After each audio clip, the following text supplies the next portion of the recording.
ಡಾಕ್ಟ್ರೆ ಹೆಂಗಾಗಿದೆ ಪರಿಸ್ಥಿತಿ ಅಂದರೆ ಈ ಮೊಬೈಲ್ ಬಗ್ಗೆ ಪೇರೆಂಟ್ಸಿಗೆ ಹೇಳ್ಬಿಟ್ರೆ ಬಿಡ್ರಿ ನೀವು ಹೇಳಿದ್ದೇ ಹೇಳ್ತೀರಿ ನಾವು ಕೇಳಿದ್ದೇ ಕೇಳ್ತೀವಿ ಬಟ್ ಆಗಲ್ಲ ರೀ ಮಕ್ಕಳಿಂದ ಬಿಡ್ಸೋಕ್ಕೆ ಅಂತ. ಬಟ್ ಮೂರು ರೀತಿ ಪೇರೆಂಟ್ಸ್ನ ನಾವು ಗಮನಿಸ್ಬೋದು. ಇದೇ ನಮ್ಮ ಹಳ್ಳಿ ಭಾಗದಲ್ಲೆಲ್ಲ ಏನಂತಾರೆ ಅಂದರೆ ಅವ್ರಿಗೆ ಮೊಬೈಲ್ ಆಪ್ರೇಟ್ ಮಾಡೋಕ್ಕೆ ಬರಲ್ಲ, ಈ ಸ್ಕ್ರೀನ್ ಟಚ್ಗಳನ್ನು ಆ್ಯಂಡ್ರಾಯ್ಡ್ನ ಐಫೋನ್ನು. ಅವ್ರಿಗೇನು ಅಂದರೆ ಮಕ್ಕಳು ಮೊಮ್ಮಕ್ಕಳು ಫೋನ್ ಆಪ್ರೇಟ್ನ ಮಾಡ್ತಾ ಇದ್ದಾವೆ ಅಂದರೆ ನೋಡ್ರಿ ನಮಗೆ ಬರಲ್ಲ, ನನ್ನ ಮಗ ಮಾಡ್ತಾನೆ, ನನ್ನ ಮೊಮ್ಮಗ ಹಿಂಗೆ ಫೋನ್ ಆಪ್ರೇಟ್ ಮಾಡ್ತಾ ನೋಡಿ ಅಂತ. ಪೇಟೆಗಳಿಗೆ ಬಂದುಬಿಟ್ರೆ ಹೆಂಗಾಗುತ್ತೆ ಅಂದರೆ ಅದೊಂದು ಸ್ಟ್ಯಾಂಡರ್ಡ್, ನನ್ನ ಮಗನಿಗೆ ಅಥವಾ ಮಗಳಿಗೆ ಐಫೋನ್ ಕೊಡ್ಸಿದ್ದೀನಿ ನಾನು ಅಥವಾ ಈ ಫೋನ್ ಕೊಡ್ಸಿದ್ದೀನಿ, ಅವಳು 10th ಅಷ್ಟು ಪರ್ಸೆಂಟೇಜ್ ತಗೋದ್ಲು ಅಂತ. ಮೂರನೇ ರೀತಿ ಪೇರೆಂಟ್ಸ್ ನೋಡೋದಾದರೆ ನಮಗಂತೂ ಟೈಮ್ ಕೊಡೋಕೆ ಆಗ್ತಿಲ್ಲ, ಹೊರಗೋಗಿ ಇಲ್ಲೆಲ್ಲೋ ಬಿದ್ದು ಏನಾದ್ರು ಏಟ್ ಮಾಡ್ಕೊಬಿಟ್ರೆ ಅದ್ರ ಬದಲು ಮನೆಯೊಳಗಾದ್ರೂ ಕುತ್ಕೊಂಡು ನೆಮ್ಮದಿಯಾಗಿ ಆಟಾಡಲಿ ಬಿಡಿ ಅಂತ ಅವರೇ ತೆಗೆದು ಫೋನ್ ಕೊಡೋ ಹಂತಕ್ಕೆ ಬಂದಿದ್ದೀವಿ. ಪರಿಣಾಮ ಏನಾಗ್ತಾ ಇದೆ, ಈ ರೀತಿಯ ಸೂಸೈಡ್ಗಳು. ಸೂಸೈಡ್ನಲ್ಲೂ ಎಷ್ಟು ರೀತಿ ಬರ್ತಾ ಇದೆ ನೋಡಿ. ಯಾವುದೋ ನೋವಾಯಿತು ಅಂತನೋ ಅಥವಾ ಇನ್ಯಾವುದೋ ಪ್ರಾಬ್ಲಮ್ ಅಂತ ಸೂಸೈಡ್ ಮಾಡ್ಕೊಳ್ಳೋದು ಕೇಳ್ತಾ ಇದ್ವಿ. ಈಗ ಗೇಮಿಗೋಸ್ಕರ ಸೂಸೈಡ್ ಮಾಡ್ಕೊಳ್ತಾ ಇದ್ದಾರೆ ಅಂದರೆ ಯಾರು ತಪ್ಪು? ಮಕ್ಕಳಿಗೆ ಆ ಡಿಸಿಷನ್ ತಗೊಳ್ಳುವ ಒಂದು ಪ್ರಬುದ್ಧತೆ ಇನ್ನೂ ಬೆಳೆದಿರಲ್ಲ. ಅಗೇನ್ ಪೇರೆಂಟ್ಸ್ ಮೇಲೆ ಬ್ಲೇಮ್ ಮಾಡಬೇಕಾಗುತ್ತೆ ನಾವು. ಬಟ್ ಮೊಬೈಲ್ ಬಿಟ್ಟು ಜೀವನ ಮಾಡೋಕ್ಕಾಗುತ್ತಾ? ಖಂಡಿತವಾಗ್ಲೂ ಇಲ್ಲ. ಸ್ಕೂಲಲ್ಲಿ ಕೊಡುವ ಹೋಮ್ವರ್ಕು ಈಗ ಮೊಬೈಲ್ನಲ್ಲೇ ಬರ್ತಾ ಇರೋದು. ಡೈರಿಲೇನು ಬರ್ದು ಕಳಿಸಲ್ಲ ಈಗ ತುಂಬ ಜನ. ನಾಳೆ ಈ ಕಲರ್ ಡ್ರೆಸ್ ಹಾಕೊಂಡು ಬನ್ನಿ ಅಂತಲೂ ಮೊಬೈಲಲ್ಲೇ ಬರುತ್ತೆ. ಸೊ ಹೆಂಗೆ ಹ್ಯಾಂಡಲ್ ಮಾಡೋದು ಹೆಂಗೆ ಮಕ್ಕಳನ್ನ ಹಿಂಗಾಗ್ಬಿಟ್ರೆ ಅಂತ. ಆಮೇಲೆ ಎಲ್ರಿಗೂ ಈಗ ಒಂದೊಂದೇ ಮಗು, ಹಬ್ಬ ಅಂದರೆ ಒಂದೊಂದೇ ಮಗು, ಇಲ್ಲಾಂದರೆ 2 ಇರ್ಬೋದು. ಮಕ್ಕಳು ಪೇರೆಂಟ್ಸಿಗೆ ಹೆದರೋದಿರಲಿ, ಪೇರೆಂಟ್ಸ್ ಮಕ್ಕಳಿಗೆ ಹೆದರ್ಕೊಂಡು ಜೀವನ ಮಾಡೋ ಪರಿಸ್ಥಿತಿಗೆ ಬಂದ್ಬಿಟ್ಟಿದ್ದೀವಿ ನಾವು. ಬೈದ್ರೆ ಏನಾದ್ರು ಮಾಡ್ಕೊಬಿಟ್ರೆ, ಸ್ಕೂಲಲ್ಲಿ ಅವ್ನು ಫೇಲ್ ಆಗಿರಲಿ, ಪೇರೆಂಟ್ಸಿಗೆ ಇಲ್ಲಿ ಒಳಗೆ ಪುಕ ಪುಕ ಅಂತ ಇರುತ್ತೆ. ಅಯ್ಯೋ ಫೇಲ್ ಆಗಿಬಿಟ್ಟ, ನಾವೇನೋ ಅಂದಿಲ್ಲ ಬಟ್ ಏನಾದ್ರು ಡಿಸಿಷನ್ ತಗೋಬಿಟ್ರೆ ಅವನು, ನಾನೇನೋ ಬೈದೆ ಏನಾದ್ರು ಮಾಡ್ಕೊಬಿಟ್ರೆ, ಈ ಹಂತಕ್ಕೆ ಪೇರೆಂಟ್ಸ್ ಹೋಗ್ತಾ ಇದ್ದಾರೆ ಅಂದರೆ ಪೇರೆಂಟ್ಸಲ್ಲಿ ಹೊಸ ರೀತಿಯ ಕಾಯಿಲೆ ಏನಾದರೂ ಕಾಣಿಸ್ಕೊಳ್ತಾ ಇದೆ ಅಂತ ಅನ್ಸುತ್ತೆ ನಿಮಗೆ? ಹೌದು, ಇವಾಗ ನಾನು ಅದನ್ನೇ ಹೇಳಿದ್ದು. ಆ್ಯಸ್ ಅ ಪೇರೆಂಟ್ ಅವ್ರಿಗೆ ತುಂಬ ರೆಸ್ಪಾನ್ಸಿಬಿಲಿಟಿ ಇದೆ ಇದರಲ್ಲಿ. ಆ್ಯಂಡ್ ಅವರು ಅದು ಮಾಡ್ತಾ ಇಲ್ಲ, ನಿಭಾಯಿಸ್ತಿಲ್ಲ ಅಂತಾನೆ. ಯಾವ ಕಾರಣಕ್ಕೆ ಮಾಡ್ತಿಲ್ಲ ಅನ್ನೋದು secondary. It's again so many reasons are there. ನಾನು ಹೇಳ್ತಿರೋದೇನೆಂದರೆ ಲ್ಯಾಕ್ ಆಫ್ ಅವೇರ್ನೆಸ್ ಅಥವಾ ಹೆಲ್ಪ್ಲೆಸ್ನೆಸ್ ಅವ್ರಿಗೂ ಕಾಡಿಸಿದ್ರೆ ಯಾವ ರೀತಿ ನಾವು ಹೆಲ್ಪ್ ತೊಗೋಬೋದು ಅಂತ ಹೇಳಿ. ಫಸ್ಟ್ ಆಫ್ ಆಲು ಪೇರೆಂಟ್ಸೇ ಅಡಿಕ್ಟ್ ಆಗಿದ್ದಾರೆ. ಸೊ ಇವಾಗ ನಾನು ಅದನ್ನ ಲೀಡ್ ಬೈ ಎಕ್ಸಾಂಪಲ್ ಅಂತ ಹೇಳ್ತೀವಿ. ಅಂದ್ರೆ ಮೇಡಮ್ ಇದು ಮಕ್ಕಳು ನಾವು ಹೇಳಿದ್ ಮಾಡಲ್ಲ, ನಾವೇನ್ ಮಾಡ್ತೀವಿ ಅದನ್ನ ಮಿರರಿಂಗ್ ಅಂತ ನನಗೆ ಅದೇ ಹೇಳಕ್ ಬರ್ತಾ ಇದ್ದೆ. ಅದನ್ನ ಮಿರರಿಂಗ್ ಅಂತ ಹೇಳ್ತೀವಿ.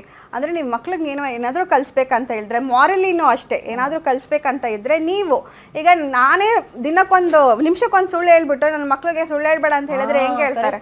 ಆಯ್ತಾ? ಸೊ ಲೀಡ್ ಬೈ ಎಕ್ಸಾಂಪಲ್ ಅಂತ ಹೇಳುವಾಗ ಇವ್ರು ಟಿವಿ ಹಿಂಗ ಮೊಬೈಲ್ ಇಂದ ಕತ್ತೆ ಐತಲ್ಲ ಮಾತಾಡಕ್ಕೆ, ಮಗದ್ರ ಹಿಂಗೆ ಹಿಂಗ್ ನೋಡ್ಕೊಂಡೇನೆ ಹೋಗೋ. ಸೊ ಈ ತರ ನೀವು ಮಾಡುವಾಗ ಒಂದು ಫಸ್ಟ್ ಆಫ್ ಆಲ್ ಇದಿರಲ್ಲ, ಕಮ್ಯುನಿಕೇಶನ್ ಚಾನಲ್ ಕ್ಲಿಯರ್ ಇರೋದಿಲ್ಲ. ಯಾಕೆಲ್ಲಿ ಟೈಮೇ ಕೊಡ್ತಿಲ್ವಲ್ಲ ಅವ್ರಿಗೆ. ಅಟ್ಲೀಸ್ಟ್ ಬಂದಾಗ ಕ್ವಾಲಿಟಿ ಅಂತ ಟೈಮ್ ಅಂತ ಹೇಳ್ತೀವಿ. ಎಷ್ಟೊತ್ತು ಕಳಿತೀರಲ್ಲ, ಅರ್ಧ ಗಂಟೆ 1 hour ಆ ಥರ ಆಗಲಿಲ್ಲ ಅಂದ್ರೂ 5-10 minutes ಅವ್ರು ಕ್ಯಾಚಪ್ ಮಾಡೋಕ್ಕೆ ಏನು ನಡೀತಾ ಇದೆ ನಿನ್ನ ಲೈಫಲ್ಲಿ. ಬಿಕಾಸ್ ಇನ್ ದಟ್ ವೇ ಅವ್ರ ಎಮೋಷ್ನಲ್ ಸ್ಟೇಟ್ ಹೇಗಿದೆ ಅನ್ನೋದು ನಮ್ಗೆ ಅರ್ಥ ಆಗುತ್ತೆ. ಅವ್ರ ದಿನಚರಿ ಹೇಗಿದೆ ಅಂತಲೂ ಗೊತ್ತಾಗತ್ತೆ. ಅಥವಾ ಅವ್ರಿಗೆ ಏನಾದರೂ ಆಂಗ್ಸೈಟಿ, ಟೆನ್ಷನ್, ವರಿ ಇದ್ರೂ ಗೊತ್ತಾಗತ್ತೆ. ಆ್ಯಂಡ್ ಅದೊಂದು ರ್ಯಾಪೋ ಇರಬೇಕು. ನೀನು ಏನೇ ಮಾಡು, ನಾನು ಇದೀನಿ, ನಿನಗೆ ಹೆಲ್ಪ್ ಮಾಡ್ತೀನಿ, I am there for you ಅನ್ನೋ ಒಂದು ಧೈರ್ಯ ತುಂಬಿಸಿಲ್ಲ ಅಂದರೆ ಅವರು ಅವಾಯ್ಡ್ ಮಾಡೋಕ್ಕೆ ಶುರು ಮಾಡ್ತಾರೆ. ಯಾಕೆ ಹೇಳಿ, ಭಯ ಉಟ್ಕೊಳ್ಳುತ್ತಲ್ಲಿ. ಅಕಸ್ಮಾತ್ ನಾನು ಏನೋ ಹೆಚ್ಚು ಕಮ್ಮಿ ಮಾಡಿದ್ದೀನಿ ಅವ್ರ ಹತ್ರ ಹೇಗೆ ಹೇಳ್ಕೊಳ್ಳಿ. ಬಿಕಾಸ್ ಸುಮ್ಮನೆ ರೆಪ್ರಿಮ್ಯಾಂಡ್ ಮಾಡ್ತಾರೆ, ಏನೋ ಬೈಯೋದು. ಏನಾದ್ರೂ ನನ್ನ ಅಪ್ಪ ಅಮ್ಮನ ನೆಕ್ಸ್ಟ್ ಡಿಸಿಷನ್ ಏನಾಗಿರುತ್ತೆ ಅಂತ ಮಕ್ಕಳಿಗೆ ಇನ್ನೂ ಗೊತ್ತಿರಲ್ಲ. ಆ ಸಿಚುವೇಶನ್ ಕ್ರಿಯೇಟ್ ಮಾಡ್ತಾರೆ ಪೇರೆಂಟ್ಸ್ಗಳು, ಕಮ್ಯುನಿಕೇಶನ್ ಗ್ಯಾಪ್. ಯಾಕಂದ್ರೆ ಬೈಯೋದು, ಸುಮ್ನೆ ಹೊಡೆದ್ ಬಿಡೋದು ಆ ತರ. ಯಾಕಂದ್ರೆ ಪೇಷನ್ಸ್ ಇಲ್ವಲ್ಲ, ಮಾತಾಡಿ ಅವ್ರಿಗೆ ಕೂಲಂಕುಷವಾಗಿ ವಿಷಯ ತಿಳಿಸ್ಬೇಕಾಗತ್ತೆ, ಧೈರ್ಯ ಹೇಳ್ಬೇಕಾಗತ್ತೆ. ಅಥವಾ ಏನೇ ಆಗ್ಲಿ ನಾನು ನಿನ್ ಪರ ನಿಲ್ತೀನಿ, ಓಕೆ ತೊಂದರೆ ಆಗ್ಬಿಟ್ಟಿದೆ, ಅವಾಗ ಅದರಿಂದ ಹೇಗೆ ಬರೋದು ಎಲ್ಲ ಸೇರ್ಕೊಂಡು ಮಾಡೋಣ ಒಟ್ಟಿಗೆ ಅನ್ನೋದು ಒಂದು ಕಾನ್ಫಿಡೆನ್ಸ್ ಬೆಳೆಸಿರೋದಿಲ್ಲ. ಸೊ ಆಮೇಲೆ ಏನಾಗುತ್ತೆ, ಫಸ್ಟ್ ನಾವು ಹೇಳೋದು ಹ್ಯಾಬಿಚುವಲ್ ಆಗಿ ಸ್ಟಾರ್ಟ್ ಆಗುತ್ತೆ ಅಂತ ಹೇಳಿ. ಅಂದರೆ ಓಕೆ ನಾನು ಮೊಬೈಲ್ ನೋಡ್ತಾ ಇದ್ದೀನಿ, ಕ್ಯೂರಿಯಾಸಿಟಿನೋ, ಪ್ಯೂರ್ ಪ್ರೆಷರೋ, ಅಥವಾ ನನ್ನ ಫ್ರೆಂಡ್ಸ್ ಎಲ್ಲ ಯೂಸ್ ಮಾಡ್ತಿದ್ದಾರೆ ಅದಕ್ಕೆ ನಾನು ಯೂಸ್ ಮಾಡಬೇಕು ಅಂತ, ಅದನ್ನು ಪ್ಯೂರ್ ಪ್ರೆಷರ್ ಅಂತ ಹೇಳ್ತೀವಿ. ಸ್ಟಾರ್ಟ್ ಆಗುತ್ತೆ. ಬಟ್ ಆಮೇಲೆ ಏನಾಗ್ತಾ ಆಗುತ್ತೆ ಅದು ಅಂದರೆ ಫಿಸಿಯಲಾಜಿಕಲ್ ಆಗಿಬಿಡುತ್ತೆ. ನಾನು ಎಷ್ಟೊಂದು ಜನಕ್ಕೆ ಅದೇ ಯಾವಾಗಲೂ ಹೇಳ್ತಾ ಇರ್ತೀನಿ, ಆ ಹಂತಕ್ಕೆ ಹೋದಾಗ ತುಂಬ ಕಷ್ಟ ಆಗುತ್ತೆ ಅಂತ ಹೇಳಿ. ಫಸ್ಟ್ ಆಫ್ ಆಲು ನಮ್ಮ ಹ್ಯೂಮನ್ ಅಟೆನ್ಷನ್ ಸ್ಪ್ಯಾನ್ ತುಂಬ ಲಿಮಿಟೆಡ್ ಇರುತ್ತೆ.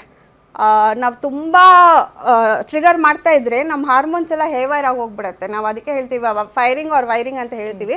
ಓವರ್ ಡ್ರೈವ್ ಆಗಿ ಹೋಗ್ಬಿಡುತ್ತೆ. ಆ್ಯಂಡ್ ನಮ್ಮ ಬ್ರೈನ್ಗೆ ರಿಲ್ಯಾಕ್ಸ್ ಮಾಡೋ ಕೆಪಾಸಿಟಿ ಬರೋದಿಲ್ಲ.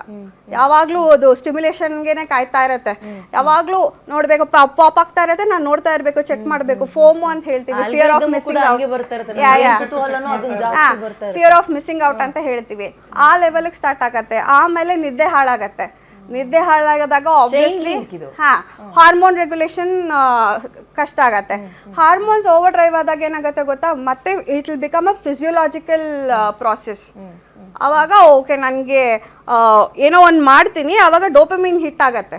ಡೋಪಮಿನ್ ಅಂತ ಹಾರ್ಮೋನ್ ಅಂತ ಹೇಳ್ತೀವಿ, it's a feel good hormone ಅಂತ ಹೇಳ್ತೀವಿ. So they get addicted to that. Okay ನನಗೇನೋ ಒಂದು ಟಾಸ್ಕ್ ಬಂತು ಮೊಬೈಲ್ ಗೇಮಲ್ಲಿ, ನಾನು ಆಡಿದೆ, ನನಗೆ ಡೋಪಮಿನ್ ಹಿಟ್ ಆಯಿತು, wow it feel so good. ಒಳ್ಳೇದಕ್ಕೆ ಉಪಯೋಗಿಸಿದ್ರೆ ಡೋಪಮಿನ್ ಒಳ್ಳೇದಾಗುತ್ತೆ, ನೀವು ಕೆಟ್ಟದ ಕಡೆಗೆ ಹೋದ್ರೆ ಡೋಪಮಿನ್ ಕರ್ಕೊಂಡು ಹೋಗುತ್ತೆ. ಅಗೇನ್ ಎಲ್ಲಿ ಗೊತ್ತಾ, ನಮ್ಮ ಹಳ್ಳಿ ಮಧ್ಯೆ ಅಲ್ಟಿಮೇಟ್ ಸರ್. ಎಲ್ಲ ಬೆಂಗಳೂರಿಗೂ ಅಥವಾ ಇನ್ಯಾವುದಕ್ಕೋ ಗಂಡ ಹೆಂಡತಿ ಮಾತ್ರ ಅನ್ಕೊಂಡ್ ಬಂದ್ಬಿಡ್ತಾರೆ ಹೊರಗಡೆ. ಮಕ್ಕಳು ಅಜ್ಜ ಅಜ್ಜಿ ಇನ್ನೆಲ್ಲೋ, ಅಜ್ಜ ಅಜ್ಜಿ ಇದ್ರೆ ಎಲ್ಲಿ ಬರ್ತಾ ಇತ್ತು ಇದೆಲ್ಲ?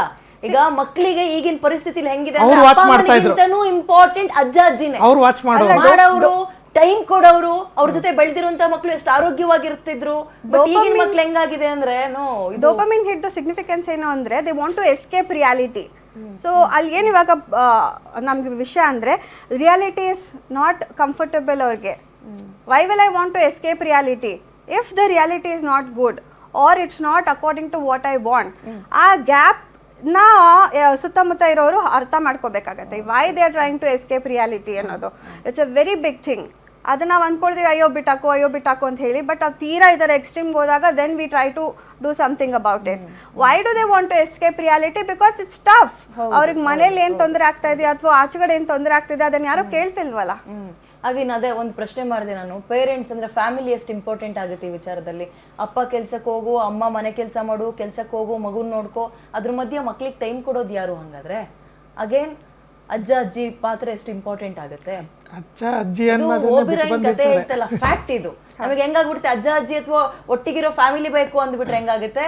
ಅದನ್ನ ತಡ್ಕೊಳಕ್ ಆಗಲ್ಲ. ಮಕ್ಕಳು ಹಿಂಗ ಹಾಳಾದಾಗ್ಲೂ ಕಣ್ಣೀರ್ ಹಾಕೋದು ನಾವುಗಳೇ. ಇಂಥ ಹಂತಕ್ಕೆ ಹೋಗಿ ತಲುಪಿಬಿಟ್ಟಿದ್ದೀವಿ. ಮೇಡಮ್, ಇನ್ನೊಂದು ಮುಖ್ಯವಾಗಿರ್ತಕ್ಕ ಒಂದು ಏನಂದ್ರೆ ಈ ರೀತಿ ಆಗ್ಲಿಕ್ಕೇನು ಒಂದು ಬಹಳ ದೊಡ್ಡ ಕಾರಣ ಇದೆ. ಶಾಲೆಗಳಲ್ಲಿ ದೈಹಿಕ ಶಿಕ್ಷಕರಿಲ್ಲ. ಈ ಟೀಚರ್ಗಳನ್ನು ಅಲರ್ಟ್ ಮಾಡಿ ಎಷ್ಟು ವರ್ಷ ಆಯ್ತು ಸರ್? ಈ ಸುಮಾರು ಒಂದು 19 ವರ್ಷ ಆಯ್ತು. 19 ವರ್ಷದಿಂದ ಆಕ್ಟಿವ್ ಆಗಿಲ್ದೆ ಮಕ್ಕಳು ಮನೆ ಒಳಗೂ ನಮಗೆ ಹೆಂಗೆ ಈಗ ಆಚೆಗೆ ಹೋಗಿ ಮಣ್ಣು ಮಾಡ್ಕೊಳಂಗಿಲ್ಲ ಕೈ ಕಾಲ್ನ. ಸ್ಕೂಲ್ಗಳಲ್ಲೂ ಆಟ ಆಡಕ್ ಟೀಚರ್ಸ್ಗಳಿಲ್ಲ. ನೀವು ಎಡಿಕ್ಟ್ ಹೆಂಗ್ ಆಗ್ತಾ ಅಂದ್ರಲ್ಲ ಮೇಡಮ್, ಹಿಂದೆ ಈ ಕಬಡ್ಡಿ ಆಟನೋ, ಖೋಖೋನೋ, ಕ್ರಿಕೆಟ್ ಅಲ್ಲೋ ಮಕ್ಕಳು ಎಡಿಕ್ಟ್ ಆಗ್ತಾರ್ರಿ. ಫಿಸಿಕಲಿ ಏನಪ್ಪಾ ಅಂದ್ರೆ ಮೆಂಟಲಿ ಫಿಸಿಕಲಿ ಎರಡು ಹೆಲ್ದಿ ಆಗಿರ್ತಾರೆ.